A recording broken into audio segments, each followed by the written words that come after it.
होगा जनसंख्या। देखिए ये आपका 6ठे नंबर का टॉपिक है, यानी पाठ संख्या 6 है। आइए बात करते हैं इस टॉपिक के बारे में। क्या आप मानव रहित विश्व की कल्पना कर सकते हैं? बिल्कुल नहीं हो सकता। संसाधनों का उपयोग एवं सामाजिक तथा सांस्कृतिक वातावरण का निर्माण कौन करता है? ठीक है। समाज एवं अर्थव्यवस्था के विकास में मानव का महत्वपूर्ण योगदान है। जैसा कि आप सभी लोग जानते भी होंगे, इसे बहुत अच्छी तरीके से समझ भी सकते हैं हम।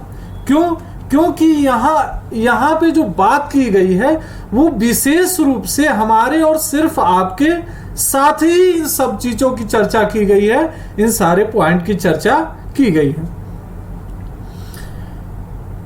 समाज अर्थव्यवस्था के विकास में मानव का महत्वपूर्ण योगदान होता है। मानव संसाधनों का निर्माण एवं पुनः उपयोग तो करते ही हैं, वे स्वयं भी विभिन्न गुणों वाले संसाधन होते हैं। कोयला तब तक चट्टान का एक टुकड़ा था जब तक कि मानव ने उसे प्राप्त करने के लिए तकनीक का आविष्कार करके उसे एक संसाधन नहीं बनाया।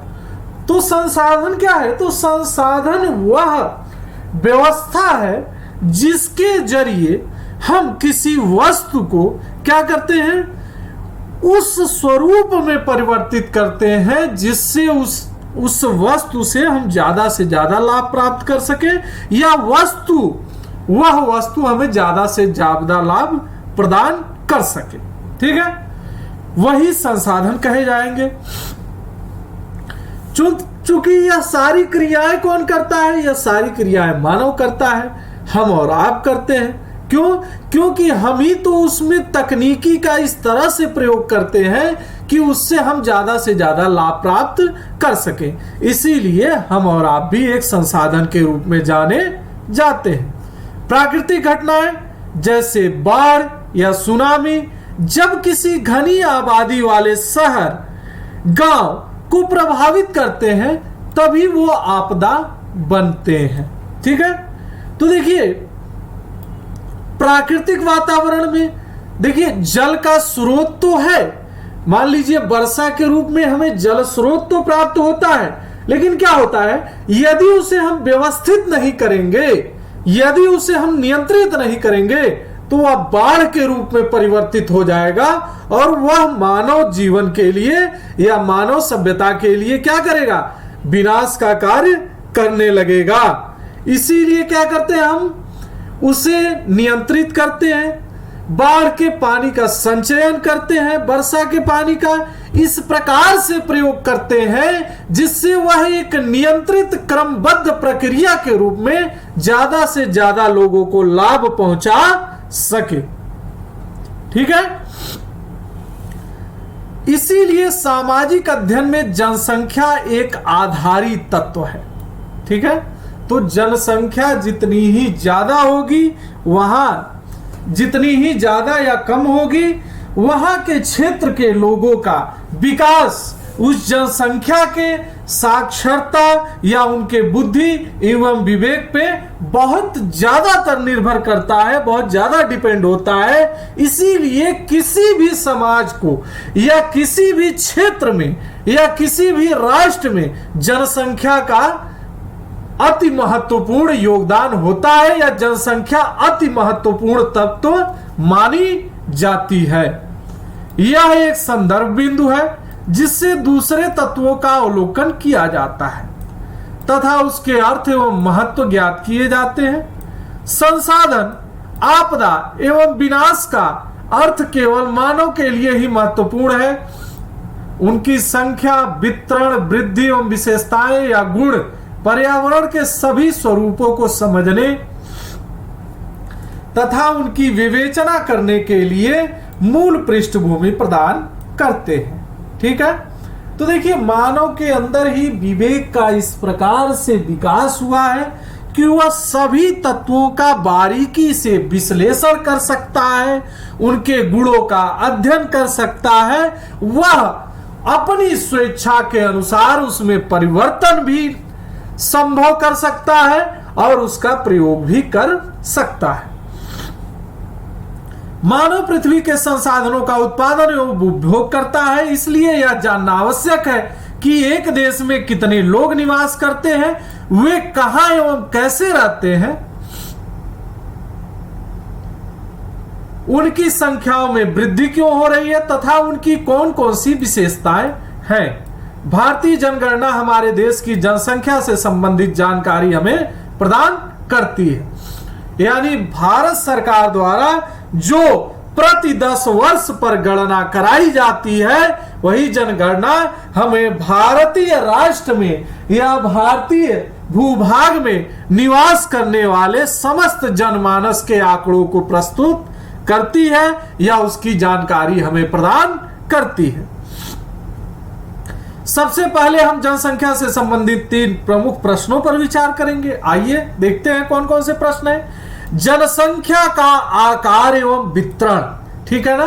तो देखिए, हम देखेंगे अपने राष्ट्र में कि बहुत सारे स्थान ऐसे हैं जो क्या है, जहां पे लोगों की आबादी कम है। उसी तरह से और कई स्थानों पर हम ऐसा देखते हैं जो स्थान तो सीमित है लेकिन वहां पर आबादी क्या है, बहुत ज्यादा है।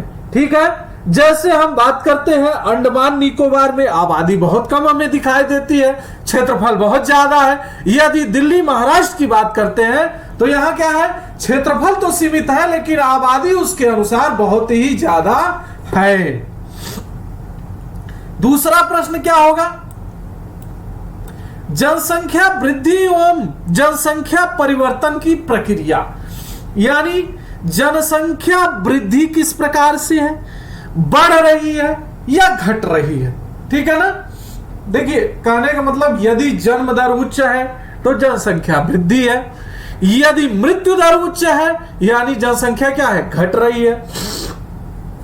इसे हम क्या कहेंगे, जनसंख्या परिवर्तन की प्रक्रिया कहेंगे। यानी जनसंख्या में परिवर्तन हो रहा है, चाहे वह नकारात्मक हो रहा हो या सकारात्मक हो रहा हो। तो ये 2 प्रश्न हमारे हो गए। तीसरा प्रश्न देख लीजिए, जनसंख्या के गुण या विशेषताएं। विशेषताएं किस प्रकार की, यानी जिस स्थान पे लोग समूह के रूप में निवास करते हैं उनमें औसत उम्र क्या है, दूसरे नंबर पे लिंगानुपात क्या है, यानी महिला पुरुषों की संख्या क्या है, तीसरा क्या है, साक्षरता स्तर क्या है, यानी वे लोग कितने पढ़े लिखे हैं, कितनी योग्यताएं हैं, कितनी शिक्षा है उस समाज की। चौथे नंबर पे क्या है, व्यवसायिक संरचना किस प्रकार से है, यानी वहां व्यवसाय के रूप में या जीवन यापन के रूप में या आर्थिक उन्नति के रूप में किस प्रकार की व्यवस्थाएं हैं। अंतिम स्वरूप में हम स्वास्थ्य की अवस्था को देखेंगे, यानी कितने लोग ज्यादा से ज्यादा स्वस्थ हैं और कितने लोग क्या है, किसी न किसी समस्या से पीड़ित हैं। इन तीनों प्रश्नों पे हम मुख्य रूप से क्या करेंगे, फोकस करेंगे और विचार करेंगे आपके और हमारे साथ। जनसंख्या का आकार एवं वितरण देखते हैं। भारत की जनसंख्या का आकार एवं संख्या के आधार पर वितरण। मार्च 2011, आप जानते ही हैं 2011, अभी चूंकि 2011 के बाद क्या है, 2021 में जनगणना होगी, तो 21 अभी चूंकि आया नहीं है, अभी हमारी जनगणना हुई नहीं है, तो हमें आंकड़े जो अभी तक के मिलेंगे, आज तक के मिलेंगे, वो समस्त आंकड़े 2011 के ही मिलेंगे। क्योंकि 2011 के बाद जब 10 वर्ष पूरा होगा तभी सरकार जनगणना करेगी। ठीक है, तो यानी 2021 में अगली जनगणना, यानी हमारी जो 2021 आएगी, ये जनगणना अभी होगी। आज तक की यदि हम जो भी जानकारी हमें मिलेगी वह समस्त मार्च 2011 की ही मिलेगी। भारतीय जनसंख्या 12.106, ठीक है, और ये 12 नहीं है, 12 नहीं है, ये है 12,106। ये क्या है, 12,106 लाख। इसको आप ध्यान पूर्वक देखेंगे थोड़ा सा तो आपको दिखाई देगा आइए ये देखिए, ये है आपका 12,106 लाख, यानी ये क्या हुआ, ये हमारी जनगणना अरबों में पहुंच गई है, जो कि विश्व की कुल जनसंख्या का 17.5% है। कितना है? 17.5%। या 12.1 करोड़ लोग भारत के 32.8 लाख वर्ग किलोमीटर विश्व के स्थलीय भूभाग, ठीक है ना, कितने क्षेत्रफल में निवास करते हैं? 12.1 करोड़ लोग 32.8 लाख वर्ग किलोमीटर क्षेत्रफल में निवास करते हैं। ठीक है, यह भारतीय भूभाग का क्षेत्रफल है जहां पे जनसंख्या क्या है? पाई जाती है। यह विश्व का स्थलीय कितना भूभाग है विश्व में? यह 2.4% है। देखिए के विशाल क्षेत्र में असमान रूप से वितरित हुए हैं, यानी समानता नहीं है इसमें।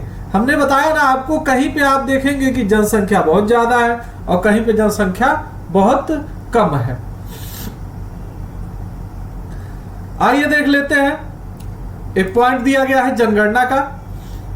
एक निश्चित समय अंतराल में जनसंख्या की आधिकारिक गणना जनगणना कर लाती है। भारत में सबसे पहले 1872 में जनगणना की गई थी। हालांकि 1881 में पहली बार एक संपूर्ण जनगणना की जा सकी।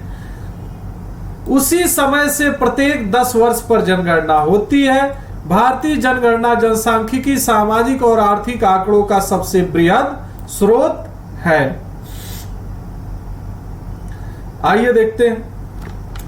लगभग आधी आबादी केवल 5 राज्यों में निवास करती है। ये राज्य है आपका उत्तर प्रदेश, महाराष्ट्र, बिहार, पश्चिम बंगाल और आंध्र प्रदेश। इसका मतलब क्या है कि देखिए, भारत की आधी आबादी, यानी यदि पूरे भारत है तो इसका आधा हिस्सा, ठीक है ना, ये क्या है? ये इन 5 राज्यों में है। यानी सीधा से इसका मतलब ये है कि इन 5 राज्यों में क्या है? जनसंख्या बहुत ही अधिक है। क्षेत्रफल की दृष्टि से राजस्थान सबसे बड़ा राज्य है। तो क्षेत्रफल में सबसे बड़ा क्या है? राजस्थान है, जिसकी आबादी भारत की कुल जनसंख्या का केवल 5.5% है। क्यों है? वो अलग कारण है। जैसा कि आपको और हमको पता भी है कि राजस्थान की स्थिति क्या है? बहुत ही खराब है।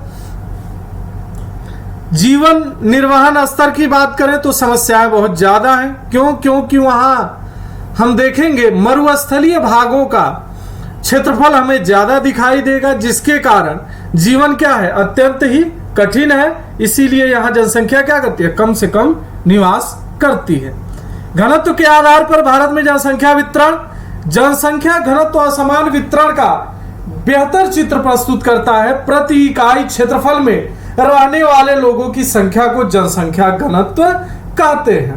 प्रति इकाई क्षेत्रफल यानी एक निश्चित क्षेत्रफल में रहने वाले लोगों की संख्या को क्या कहते हैं? जनसंख्या घनत्व कहते हैं। भारत विश्व के घनी आबादी वाले देशों में से एक है। आप लोग जानते ही हैं कि भारत क्या है? विश्व के घनी आबादी वाले देशों में दूसरे नंबर पे आता है स्पष्ट रूप से। और भाई घनी आबादी वाला दूसरे नंबर पे है तो भारत विश्व में घनी आबादी के रूप में अपना स्थान बनाए हुए है, जाना जाता है। केवल बांग्लादेश तथा जापान का जनसंख्या घनत्व तो भारत से अधिक है। ठीक है, तो इससे अधिक किसका है? बांग्लादेश और जापान का है। बांग्लादेश एवं जापान का जनसंख्या घनत्व ज्ञात करेंगे हम, आपको जब एक्सरसाइज का सॉल्यूशन कराएंगे उसी समय आपको ये चीज हम लोग जानकारी करेंगे। 2011 में भारत का जनसंख्या घनत्व 382 व्यक्ति प्रति वर्ग किलोमीटर था, जहां बिहार का जनसंख्या घनत्व 1102 व्यक्ति प्रति वर्ग किलोमीटर है। तो देखिए भारत का जनसंख्या घनत्व तो कितना है, प्रति वर्ग किलोमीटर की बात करेंगे, ठीक है, तो 1 किलोमीटर, ये देखिए एक वर्गाकार अगर क्षेत्र का हम निर्माण कर, एक वर्ग का निर्माण कर लेते हैं तो वर्ग के निर्माण में 1 किलोमीटर लंबा और 1 किलोमीटर चौड़ा, ये जितना भी क्षेत्र है कंप्लीट क्षेत्र में, ठीक है, निवास करने वाले लोगों की संख्या का यहां आंकड़ा दिया गया है। ये कितना है, 382 है, ठीक है। जबकि बिहार में कितना है, 1102 है।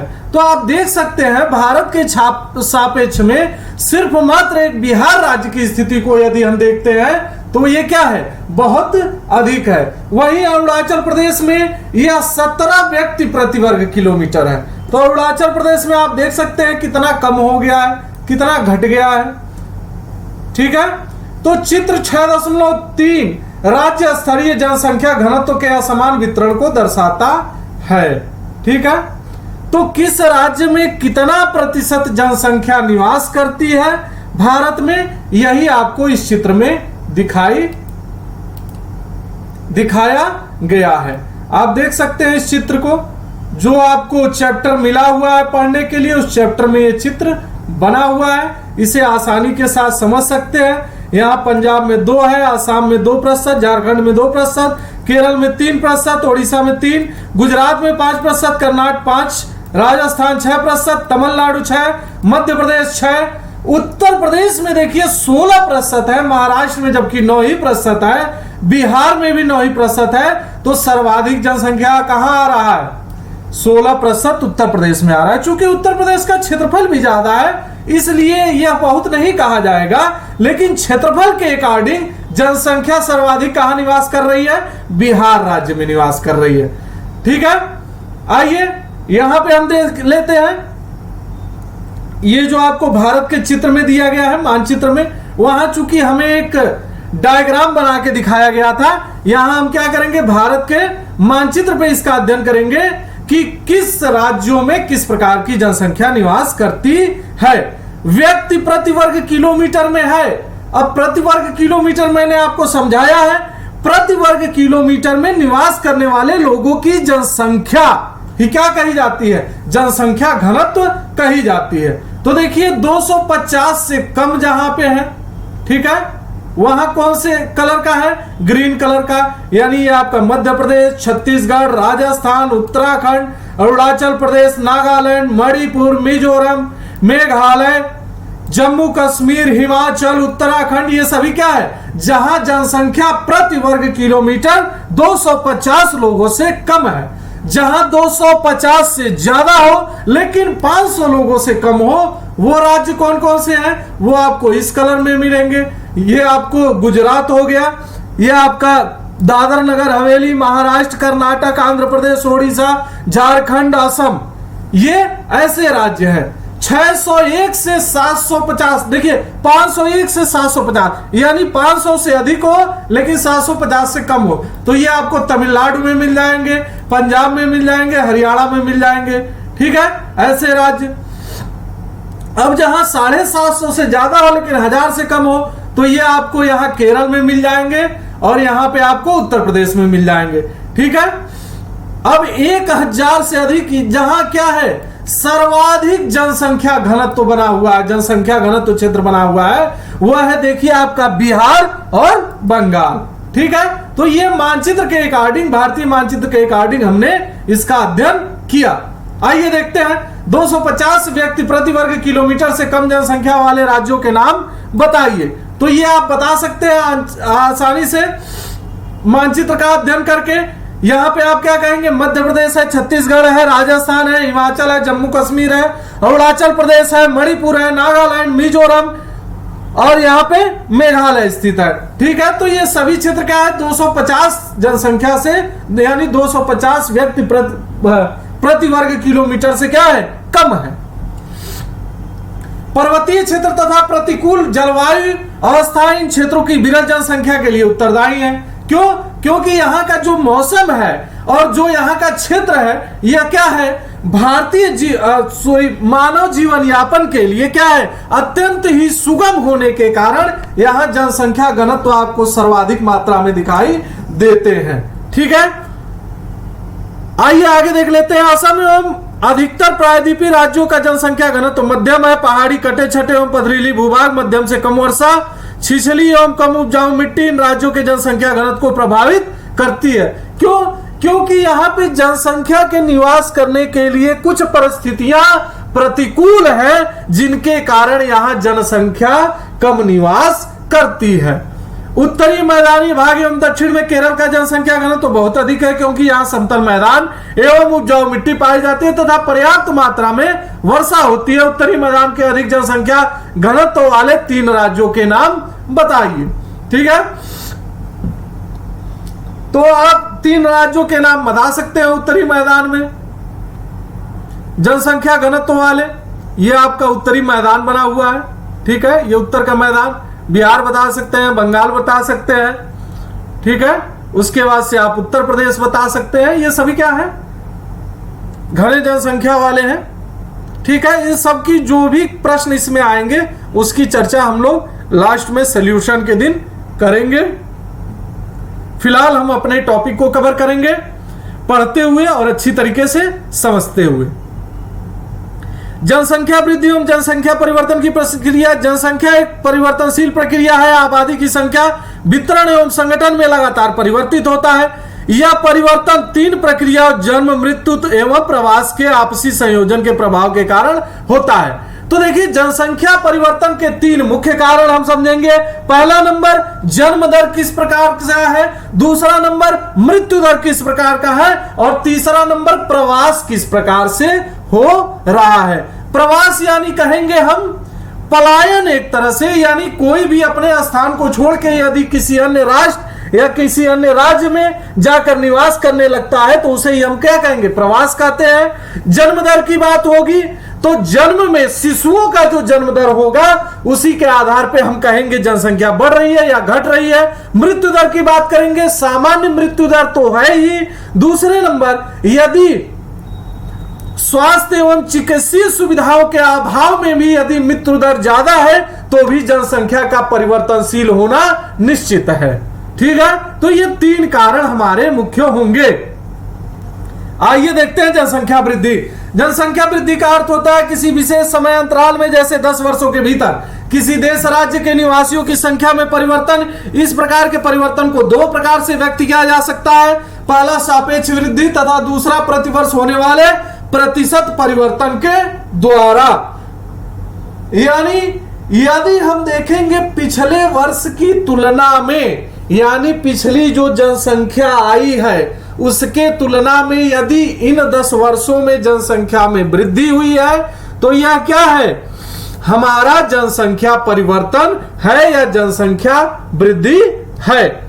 ठीक है, दूसरा क्या देखेंगे, प्रतिवर्ष होने वाले प्रतिशत परिवर्तन, यानी इसमें हम हर वर्ष को देखेंगे, यानी पिछला वर्ष में कितनी संख्या रही और इस वर्ष में कितनी संख्या हो गई। यह हमारा हो गया प्रतिवर्ष परिवर्तन दर। ठीक है, प्रत्येक वर्ष या एक दशक में बड़ी जनसंख्या कुल जनसंख्या में वृद्धि का परिणाम है। पहले की जनसंख्या जैसे 2001 की जनसंख्या को बाद की जनसंख्या जैसे 2011 की जनसंख्या से घटाकर इसे प्राप्त किया जा सकता है। यानी यदि हमें इसको प्राप्त करना है तो क्या करेंगे, 2011 की जो कुल जनसंख्या है उससे हम 2001 की जनसंख्या को घटा देंगे, तो जो हमारा आंकड़ा आएगा वही क्या होगा, इसमें निरपेक्ष वृद्धि दर होगा। ठीक है, यानी निरपेक्ष वृद्धि दर का सूत्र क्या हम लिखेंगे, पूर्व जनसंख्या का दर माइनस वर्तमान जनसंख्या का, वर्तमान जनसंख्या का दर माइनस पूर्व जनसंख्या का दर, जो घटाने के बाद हमें प्राप्त होगा वही हमारी निरपेक्ष वृद्धि होगी। जनसंख्या की वृद्धि का दर दूसरा महत्वपूर्ण पहलू है। इसका अध्ययन प्रतिवर्ष प्रतिशत में किया जाता है। जैसे प्रतिवर्ष 2% वृद्धि की दर का अर्थ है कि दिए हुए किसी वर्ष की मूल जनसंख्या में प्रत्येक 100 व्यक्तियों पर 2 व्यक्तियों की वृद्धि हुई, इसे वार्षिक दर कहा जाता है। तो आप वार्षिक दर देख ही रहे हैं, समझ ही रहे हैं कि यानी अगर हम कहते हैं कि 2% की वृद्धि हुई, 2% का मतलब क्या होता है? अब प्रतिशत का आंकड़ा आपको पता ही है, हमेशा 100 पे लगाया जाता है, यानी 100 व्यक्तियों पे प्रति 2 व्यक्तियों की वृद्धि हुई।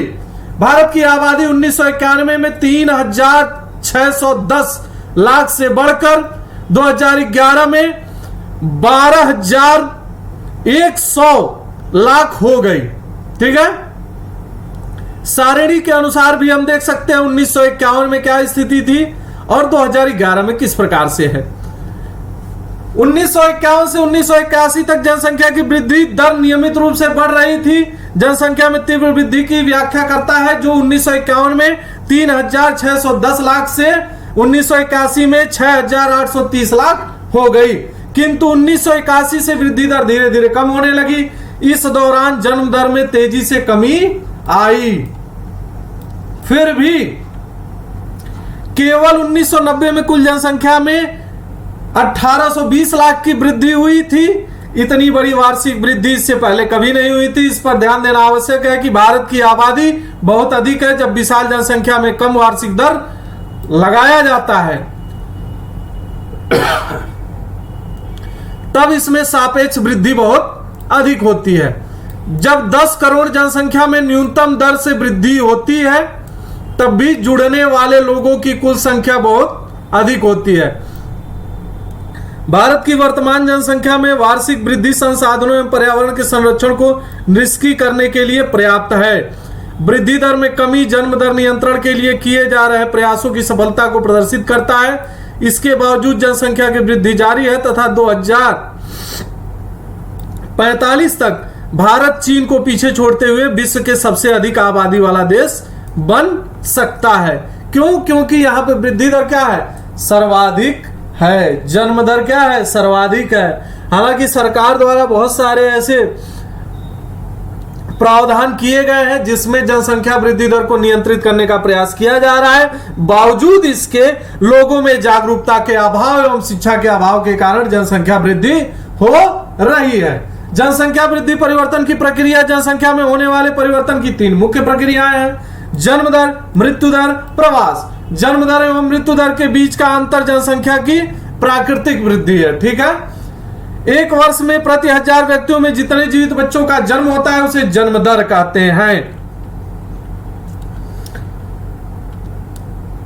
तो ये हम देखेंगे एक वर्ष में प्रति 1000 व्यक्तियों में जितने जीवित बच्चों का जन्म होता है। ठीक है, तो एक वर्ष में यदि 1000 व्यक्ति जन्म ले रहे हैं, ठीक है ना, तो जो चूंकि जन्म प्रक्रिया भी आप देखेंगे बहुत कठिन होती है तो उसमें भी काफी शिशुओं की मृत्यु हो जाती है। तो जो बच्चे, जो शिशु क्या है, सुरक्षित हैं, जो स्वस्थ हैं और जो जीवित हैं, मेन क्या है, जो जीवित हैं, उसी का आकलन हम लेते हुए क्या कहते हैं, उसे जन्म दर कहते हैं। यह वृद्धि का एक प्रमुख घटक है क्योंकि भारत में हमेशा जन्म दर मृत्यु दर से अधिक रहा है। एक वर्ष में प्रति 1000 व्यक्तियों में मरने वालों की संख्या को मृत्यु दर कहा जाता है। ठीक है, तो 1000, ठीक है ना, 1000 व्यक्तियों में से जो लोग मर गए, ठीक है ना, मान लीजिए 20 मर गए, तो यहां पे मृत्यु दर कितनी होगी? 20% होगी। यहां प्रतिशत का आंकड़ा किस पे लिया जा रहा है? मृत्यु दर का आंकड़ा किस पे लिया? 1000 पे लिया जा रहा है। इससे पहले किस पे लिया जा रहा था? 100 पे लिया जा रहा था। लेकिन जन्म और मृत्यु दर की बात करेंगे तो इसका आकलन हमेशा हम 1000 व्यक्तियों के सापेक्ष ही करेंगे। 1980 तक उच्च जन्म दर एवं मृत्यु दर में लगातार गिरावट के कारण जन्म दर तथा मृत्यु दर में काफी बड़ा अंतर आ गया एवं इसके कारण जनसंख्या वृद्धि दर अधिक हो गई। 1981 से धीरे धीरे जन्म दर में भी गिरावट आनी शुरू हुई जिसके परिणाम स्वरूप जनसंख्या वृद्धि दर में भी गिरावट आई। इस प्रकार के चलन का क्या कारण है? जनसंख्या वृद्धि का तीसरा घटक है प्रवास। ठीक है, तो प्रवास में हमने बताया आपको, प्रवास का मतलब यह होता है कि कोई व्यक्ति यदि अपने गांव अथवा जन्म स्थान को छोड़कर कहीं और जाकर निवास करने लगे, किसी अन्य राज्य में चला जाए, किसी अन्य जिले में चला जाए या किसी अन्य राष्ट्र में चला जाए और वहीं पर स्थायी रूप से निवास करने लगे, तो ये क्या होगा? ये आपका जनसंख्या वृद्धि अथवा जनसंख्या घटने का कारण, जनसंख्या की परिवर्तनीयता का कारण हो सकता है, बन सकता है। क्यों? क्योंकि देखिए बहुत सारे लोग हमारे यहां से जाके कहीं और बस जाते हैं, बहुत सारे लोग बाहर से आके यहां पे बस जाते हैं, ठीक है। तो ये सब जनसंख्या में वृद्धि और परिवर्तनीयता लाती है। आइए, प्रवास आंतरिक देश के भीतर भी हो सकता है, अंतरराष्ट्रीय देशों के बीच भी हो सकता है, ठीक है। तो प्रवास किसी भी प्रकार का हो सकता है। आंतरिक प्रवास जनसंख्या के आकार में कोई परिवर्तन नहीं लाता है, लेकिन यह एक देश के भीतर जनसंख्या के वितरण को प्रभावित करता है। मान लीजिए कोई जाके अब हमारे यहां से उत्तर प्रदेश में से कोई जाके दिल्ली में रहने लगा, तो दिल्ली में तो जनसंख्या बढ़ेगी, यानी वितरण क्या होगा? जो जनसंख्या का वितरण है अलग अलग क्षेत्रों के लिए, तो उसमें दिल्ली की जनसंख्या प्रभावित होगी, हमारे यहाँ की भी होगी, हमारी नकारात्मक होगी। क्यों? क्योंकि हमारे यहाँ जनसंख्या घट जाएगी और दिल्ली की जनसंख्या बढ़ जाएगी। तो इस प्रकार से आप इसका आकलन लगा सकते हैं। जनसंख्या वितरण एवं उसके घटकों को परिवर्तित करने में प्रवास की महत्वपूर्ण भूमिका होती है। भारत में अधिकतर प्रवास ग्रामीण से शहरी क्षेत्रों की ओर होता है, क्योंकि ग्रामीण क्षेत्रों में अपकर्षण के कारक प्रभावी होते हैं। ये ग्रामीण क्षेत्रों में गरीबी एवं बेरोजगारी की प्रतिकूल अवस्थाएं तथा नगर का अभिकर्षण पुल प्रभाव रोजगार में वृद्धि एवं अच्छे जीवन स्तर को दर्शाता है। तो आप लोग देखे होंगे अपने ग्राम से, ये अपनी ग्राम सभा से बहुत सारे लोग क्या करते हैं, अपने रोजी रोजगार के लिए शहरों में चले जाते हैं। तो इसी तरह से जनसंख्या का प्रवास होता है। प्रवास जनसंख्या परिवर्तन का एक महत्वपूर्ण घटक है। ये केवल जनसंख्या के आकार को ही प्रभावित नहीं करता, बल्कि उम्र एवं लिंग के दृष्टिकोण से नगरीय एवं ग्रामीण जनसंख्या की संरचना को भी परिवर्तित करता है। भारत में ग्रामीण जनसंख्या प्रवास के कारण शहरों तथा नगरों की जनसंख्या में नियमित रूप से वृद्धि हुई है। 1951 में कुल जनसंख्या की 17.29% नगरीय जनसंख्या थी, जो 2011 में बढ़कर 31.80% हो गई। एक दशक 2001 से 2011 के भीतर 10 लाख से अधिक जनसंख्या वाले नगरों की संख्या 35 से बढ़कर 53 हो गई। तो नगरों की संख्या क्या हुई? 35 से 53 हो गई, यानी नगर पहले 35 थे, अब कितने हो गए? 53 हो गए, ठीक है। और इसमें लोगों की वृद्धि किस प्रकार से हुई? पहले कितनी थी? पहले हमने देखा 17.29 थी। पहले शहरों में लोग कितने प्रतिशत रहते थे? 17.29। अब कितना है? 31.80, ठीक है। तो यह भी क्या है? जनसंख्या प्रवास के कारण होता है।